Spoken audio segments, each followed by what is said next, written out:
வாழ்க வளமுடன். தேவக்கோட்டை சீதாலட்சுமி.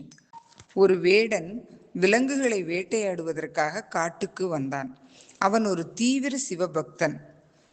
காட்டில் பாழடைந்த கோவிலில் அவன் ஒரு சிவலிங்கத்தை பார்த்தான். பார்த்த உடனே அவனுக்கு அந்த சிவலிங்கத்திற்கு பூஜை பண்ண வேண்டும் என்று தோன்றியது. அவன் காட்டில் உள்ள மலர்களை பறித்து மாலை கட்டி கொண்டான்.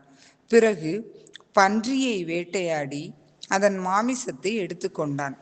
அபிஷேக நீரை வாயில் எடுத்துக்கொண்டான். சிவலிங்கத்திடம் சென்றான். வாயிலுள்ள நீரை சிவலிங்கத்தின் மேல் அபிஷேகம் செய்தான். பிறகு காட்டு மலர் மாலையை போட்டான். பின் பன்றிக்கரியை நைவேத்தியமாக வைத்தான். சிவலிங்கத்திடம் சாப்பிடு என்று சொன்னான். அவனுக்கு சிவனிடம் இருந்த தீவிர பக்தியால் அன்பு என்று கூட வைத்து கொள்ளலாம். தான் செய்தது தவறு என்று கூட தெரியவில்லை. இவனை சோதிப்பதற்காக சிவன் தன்னுடைய இடக்கண்ணில் இரத்தம் வரவழைத்தார். இதை கண்ட வேடன் பதறிவிட்டான். ஏதேதோ செய்து பார்த்து இரத்தம் நிற்காததால் தன்னுடைய இடக்கண்ணை தன்னுடைய அம்பினாலேயே தோண்டி சிவன் கண்ணில் அப்பினான்.